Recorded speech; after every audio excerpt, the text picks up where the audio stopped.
Ubus ang patoka, sinubok na naman tayo ng panahon, malayo pa yung katapusan pero wala na tayong patoka kaya ang ating gagawin na paraan dahil meron pang patoka sa sisiw, ito na lang yung munang gagamitin natin at ipapakain natin sa mga malalaki. At syempre para masarap-sarap naman yung ating ibibigay na patoka, haluan natin ng ayan, vitamina, yung ating protein C. At eto, wag na nating patagalin, gagayakin agad natin yung ating ibibigay na pansamantala na pagkain natin sa ating mga manok. Bale, hinalo ko na yung ating vitamina, protein C, the complete vitamins for all generations. Mayroon siyang multivitamins, minerals, amino acid, electrolytes at iba pa. Tapos hinahaluan din natin ng dextrose powder, kakaunti lang ilalagay natin, kakaunti na madami. At maghahalo din tayo dyan ng ating Herbiotics, live probiotics na gawa ng ating Lodi na sa Melbert Floris. Bali sa paglagay naman mga kanogis, bali yung gawa ko na pansukat is yung takip niya at isang takip lang yung ating ihahalo. Goods na yan. Tapos na, lagyan ng sabaw para manok natin makahigop. Sheesh! Sakto na, haluin gamit kamay. At habang hinahalo ko yung ating patoka na ginagayak is napakabango mga kanukis, pati yung naghahalo natatakam. Matapos haluin ay ready na ibigay sa ating mga alagang manok upang makachibog. At relate ka din ba tayong mga backyard kahit gaano kadami yung patoka natin ngayon, kalaunan mauubos talaga at pagka wala na tayong madukot, gagawa na lang natin ng paraan. Minsan pa nga kapag wala talaga, kanin lamig yung ating ipapatoka. Sheesh! At buti na lang mababait yung mga nukis natin dito, kahit anong ibigay na patoka, chichibugin. At uulitin ko lang yung binigay ko sa kanila ngayon na patoka, Integra 2, pang sisiw na patoka. Sanay na din kasi sila sa wheat feeding kaya hindi na sila naninibago. Talagang matrabaho nga lang kapag wheat feeding yung ating ibibigay sa ating mga manok kasi hindi natin hayaan na matapon sa lupa, kasi kapag natapon sa lupa, didikit yung mga dumi-dumi kasi nga wheat feeding yung paraan natin. At ang pinagkaiba naman dun sa dry feeding is itatapon, hagis-hagis mo lang, kahit matapon pa yan sa lupa, walang problema dyan. Yan pala yung ating 5K sweater na pulit na hindi pa ng itlog hanggang sa ngayon. Gaya nito, kumuha ako ng lalagyan ng patoka kasi wheat feeding yung ating ginagamit para malinis yung makain ng ating manok at talaga namang mabusisi yung wheat feeding At susunod ko naman napapakainin na itong nandito sa ating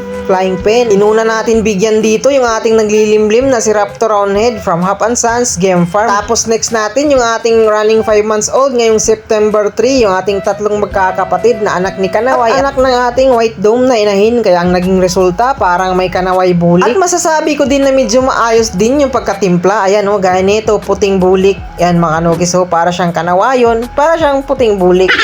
Di mo maintindihan At yun na nga, tapos na tayong magpatoka, magpakain sa ating mga alagang manok. Maraming salamat sa panonood sa 3 minutes na oras na sinayang mo. Huwag kang magsawa. Salamat. At yun na nga, tapos na tayong nagpatoka sa ating mga manok na naubusan ng patoka. So hanggang dito na lang. Peace.